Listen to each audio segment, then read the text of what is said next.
여러분 안녕하세요. 배당주 주식 유튜버 황금 거북이입니다. 저에게 매번 용돈처럼 10% 내지 20% 수익을 주는 종목이 있습니다. 바로 SK증권인데요. SK증권이 52주 최저가를 찍었네요. 그리고 처음 분석하는 주식인데요. 매출액이 매년 증가하는 DL건설입니다. 오늘도 황금 거북이와 함께 분석을 하도록 하겠습니다. 함께 가시죠.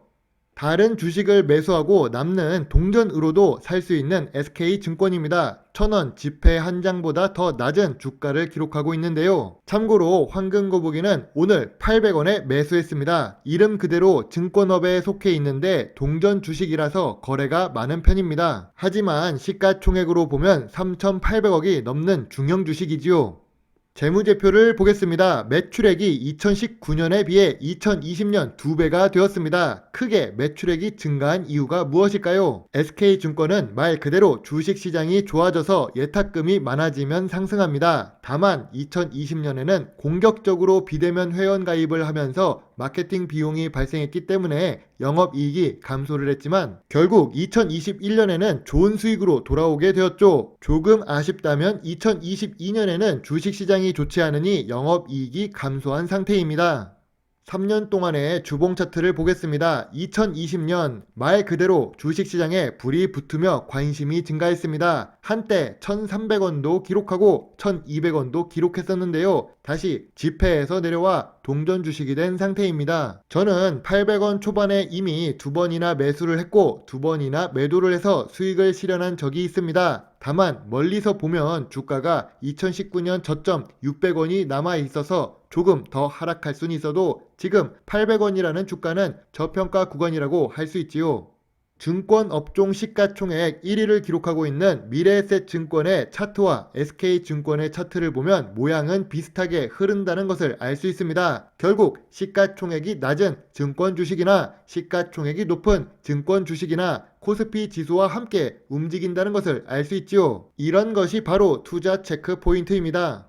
다만 매출액이 증가가 이제 멈춰가고 있습니다. 특히 테라와 루나코인이 빚어낸 가상자산 하락은 주식시장에도 영향을 줬고요. 주식시장이 장기 하락 추세를 겪으면서 주가 하락을 이끌고 있습니다. 하지만 동전 주식이라도 수익을 낼 수 있습니다. SK증권의 장점은 시가총액이 낮다는 점입니다. 상대적으로 증권 주식치곤 시가총액이 낮은 편이며 낮은 시가총액과 1000원 미만의 동전 주식이기 때문에 가끔 피뢰침을 쏘면서 보유한 투자자들에게 수익을 줄 때가 있습니다. 물론 SK증권 주식을 사면서 3,000원, 5,000원 될 생각으로 투자를 하지는 않지요. 거기다가 증권회사이며 단기 순이익도 잘 나오는 회사인데도 불구하고 배당 지급을 보면 다른 증권 업종 주식들보다는 못한 편입니다. 그래서 배당 지급 부분에서만 별 3개를 줄 수 있을 것 같네요. 지금 SK증권뿐만 아니라 52주 최저가를 기록하는 증권주는 많이 있습니다. 제가 보유하고 있고 우선주도 보유하고 있는 미래에셋증권도 그렇고 고배당 주식 매력이 있는 NH투자증권까지 52주 최저가를 기록하는 중이죠. 현금을 보유하고 있던 투자자가 만약 증시가 하반기에도 좋지 못한다고 생각한다면 고배당 주식에 투자하는 것이 맞겠지요. 저도 미래 성장성이 높은 주식에도 투자를 하지만 어느 정도 고배당 주식도 투자를 하면서 포트폴리오 관리를 하고 있는 중입니다. 다음은 대림건설에서 이름을 바꾼 DL건설 주식입니다. 재무제표를 체크하는 것이 이번 영상의 투자 포인트이고요. 현재 52주 최저가로 주가가 내려왔습니다. 배당도 지급하고 있는데 3.36%가 보입니다. 많이 높은 것 같지만 이 부분은 뒤에서 설명하겠습니다. 아까 SK증권은 주식시장이 동학개미 운동으로 관심을 받으며 매출액이 5천억에서 1조로 갑자기 증가를 했었는데요. DL건설은 매출액이 8천억, 9천억, 1조 2천억, 1조 7천억, 2조 이렇게 정석적인 움직임을 보여주면서 상승하는 모습을 볼 수 있습니다. 거기다가 5년 연속 단기 순이익에 영업이익 역시 함께 증가하고 있는 중이죠. DL건설의 일봉 차트를 보겠습니다. 매출액이 증가하고 있고 주가가 하락하고 있는데 고점 대비 45% 하락한 상태니까 바로 매수 버튼을 눌러야 하나 싶습니다. 하지만 조금 멀리 떨어져서 주식 차트를 보면 어떨까요? 주봉 차트로 보니 2019년 저점이 15,000원인 게 보입니다. 지금 주가의 상승은 2020년 전 세계적으로 자금이 쏟아져 나오면서 실물 자산인 부동산의 가격도 상승을 시켰고 이때 벼락거지라는 말이 나오기 시작한 것 같습니다. 아무튼 매출액 증가나 5년 연속 당기순이익 부분에 대해선 높은 점수를 줄 수 있습니다. 하지만 배당 성향이 겨우 10% 수준입니다. 그나마 영업이익이 매년 증가했기 때문에 배당률이 높아 보인 것이지 실제로는 배당금 자체가 높았던 것은 아니지요. 그리고 배당을 지급하기 시작한 기간이 짧아서 별 3개를 주겠습니다. 하나 더, 건설 업종에 속하지만 아쉬운 부분은 DL건설이 국내 위주로 사업을 한다는 점입니다. 그래서 미래 성장성에 별 2개만 주겠습니다. 다른 건설 업종과 비교하면 시가총액이 낮은 DL건설입니다.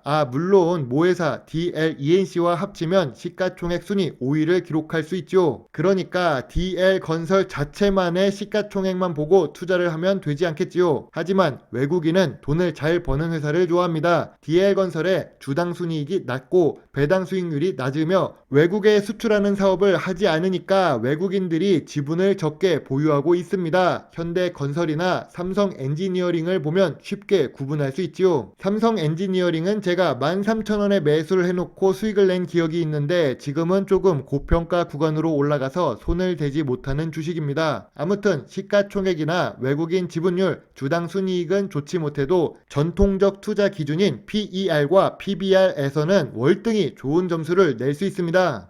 처음 분석해보는 DL건설의 황금거북이 투자노트입니다. 5년 연속 당기 순이익에 매년 매출액이 증가하고 영업이익도 증가하는 회사입니다. 재무제표 점수는 별 5개를 줘도 이의가 없습니다. 다만 배당률도 낮고 배당 성향이 10% 수준인 것은 많이 아쉽습니다. 또한 국내용 건설사 이미지가 있어서 미래 성장성이 낮은 편인데요. 아무리 이름을 대림해서 DL로 바꾼다고 할지라도 또한 신사업에 투자를 하고는 있지만 아직 큰 변화가 보이지 않고 있습니다. 하지만 저평가 구간으로 내려온 주가를 기록하고 있고 모 회사도 사업을 잘 하는 회사라서 크게 걱정이 되지 않습니다. 2019년 저점으로 하방이 열려 있기 때문에 조금 소액으로 다가가야 할 것 같네요. 지금 매출과 영업이익이 상승했던 이유는 2020년과 2021년의 인플레이션의 영향으로 상대적으로 반응이 늦게 오는 건설업이기 때문입니다. 주가의 변동성이 커진 상태입니다. 그래도 코스피는 2600을 지지하고 있죠. 확실하게 상승 추세 전환이 되지 않았지만 그럼에도 불구하고 수익을 낼 수 있는 시장이라고 생각됩니다. 저는 두 주식 모두 소액 매수 의견을 제시합니다. 아직 추가 하락 리스크가 남아있어도 시간을 조금 길게 보면서 투자를 하면 괜찮은 주식이라고 할 수 있지요. 물론 위의 의견과 생각은 모두 황금거북이의 개인적인 생각이며 모든 투자의 책임은 매수 매도 단출 룰은 본인에게 있다는 것을 잊지 말아주세요. 여러분의 작은 후원이나 멤버십 가입은 황금거북이가 더 좋은 영상을 만드는데 많은 도움이 될 수 있습니다. 좋은 하루 보내세요. 황금거북이입니다. 감사합니다.